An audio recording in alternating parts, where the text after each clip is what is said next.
This video isn't about cash, it's about control. Because once money becomes purely digital, the question isn't, is it convenient? The question is, who can turn it off, who can track it, and what happens when the system decides you're not allowed to use your own money today? Now, before we get dramatic, let's keep this grounded. A more cashless society might happen in stages, not overnight. It might show up as cash not accepted signs, more app-only payments, and bank policies that get stricter. And for most people, it'll feel like a convenience right up until the day it doesn't. Quick disclaimer. This is general information and personal planning. It's not legal advice, not financial advice, and I'm not telling you to do anything illegal or unsafe. The goal is simple: reduce risk and keep options. All right, here's what a cashless shift can change, and what you can do about it without turning your life into a conspiracy hobby. First, what cashless really means in real life. Most people hear cashless and think, okay, I tap my card, no big deal. But there are three big differences between cash and digital money that matter during stress, emergencies, or policy shifts. 1. Digital money can be paused. Accounts can be frozen. Transfers can be delayed. Spending can be limited. Or payments can fail during outages. Sometimes it's a bank issue. Sometimes it's a network issue. Sometimes it's fraud systems flagging something. And the result is the same: you're standing there with money that exists on paper, but you can't use it. 2.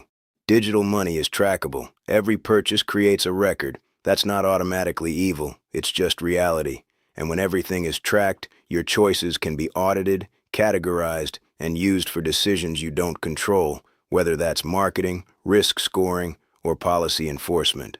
3. Digital money is permission-based. Even if you don't feel it day to day, there's always a layer of allowed, approved transaction, approved vendor, approved ID verification, approved account status. That's fine until a system change or a crisis makes approval slower, stricter, or more conditional. So if you want the practical takeaway, it's this: a cashless world can be smooth when everything is stable. It can be fragile when stability breaks. Now let's talk about the part people argue over. Would the government or banks really restrict purchases or access? I'm not going to claim some movie villain scenario as a fact, but it's not crazy to say systems can restrict transactions, because we already see it happen in smaller ways. Fraud flags, outage delays, account holds, merchant category decisions, platform bans, cash not accepted, all of that. So the question isn't whether it can happen. The question is whether you've built your life so one switch can ruin your week. And that brings us to the solution, which is not panic, it's diversification. Think of it like this: if your entire financial life is one pipeline, one bank, one card, one app, one phone, one login, you have one point of failure. In a normal week, you don't notice. In an abnormal week, it can hit hard. So here's a practical preparedness plan for a more cashless society. This is boring and effective, not flashy. Step 1, keep some physical cash. Not a suitcase, not a dramatic stash, just enough to cover basic needs if payments go weird for a few days. Small bills matter more than big bills. Ones and fives are more useful than a stack of hundreds, especially if people are short on change. And store it like an adult, safe place, protected from water and fire, and not talked about. Cash doesn't solve everything, but it buys time when systems are glitchy. Time is the whole point. Step 2, diversify your payment methods. This is simple. Have more than one way to pay. More than one card, more than one bank if you can. At least one backup that isn't tied to your primary account. Again, not because you're running from the law, because you're running from downtime. If one system is down, you don't want your life to pause with it. Step 3, get serious about offline basics. In a world where money is digital, your vulnerability isn't just money. It's the stuff money is supposed to buy. That's why preparedness still comes back to the same boring essentials. Food you already eat, water stored and a way to make it safer, meds you actually need, light, charging, basic heat or cooling depending on your climate. If you've got those covered, you're less dependent on making a perfect purchase at the perfect time with the perfect connection. A cashless shift becomes less scary when you're not one grocery trip away from stress. Step 4, build tangible value. Here's the part that's honestly underrated. In a crunch, useful becomes currency. Not in a fantasy barter town way, but in a simple human way. If you can fix a small engine, help a neighbor troubleshoot a generator, patch a roof leak, do basic first aid, sew a tear, sharpen tools, grow herbs, repair a fence, those are real contributions. That doesn't mean you need to make your own medicine or do anything unsafe. Please don't take that the wrong way. Learn real first aid. Learn what's legal and responsible. Learn practical skills that reduce dependence on fragile systems. A cashless society is less threatening when you're not only a consumer. Step 5. Build local relationships without making it weird. You don't have to announce you're a prepper. You don't have to talk about your supplies. You don't have to make it a thing.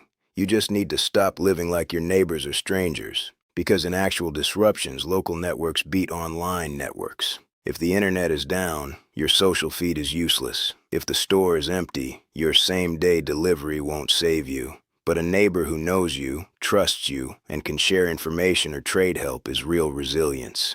And here's the boundary that matters. Community is an asset. Oversharing is a liability. Be friendly, be helpful, be normal. Keep your deeper preparations private. Step 6. Decentralize your income where possible. This is not become a millionaire with 10 side hustles. It's about not being brittle. If you only have one income source, one job, one paycheck stream, you're vulnerable to one disruption. A small second stream can be as basic as a part-time skill, freelance work, selling a service, or learning something that creates optionality. The idea is stability through options. Step 7. Tighten your digital hygiene. If money and identity are digital, your security habits matter more. Use strong passwords. Use two-factor authentication. Don't reuse logins. Keep recovery options current. Know where your important documents are and have offline copies where appropriate. A cashless world isn't only about money, it's about access. And access is often lost through basic account compromise or identity issues, not dramatic government action. Now let's address the fear side, because I know why this topic hits people. It feels like your autonomy is shrinking. It feels like the system is becoming something you can't opt out of. It feels like you're being watched, scored, categorized. Some of that fear is justified, some of it is exaggerated, but either way, fear isn't the plan, action is the plan. So here's a simple start this week list that doesn't require a bunker mindset. 1. Put aside a modest amount of small bill cash. 2. Check that you have more than one payment method that actually works. 3. Build your pantry depth one normal shopping trip at a time. 4. Add one skill you can practice monthly. 5. Meet one neighbor and keep it normal. That's it. You don't have to live like the Amish. You also don't have to pretend everything will stay stable forever. Preparedness is just taking back a little control where you can.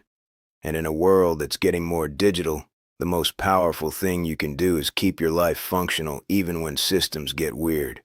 That's not paranoia. That's being hard to disrupt.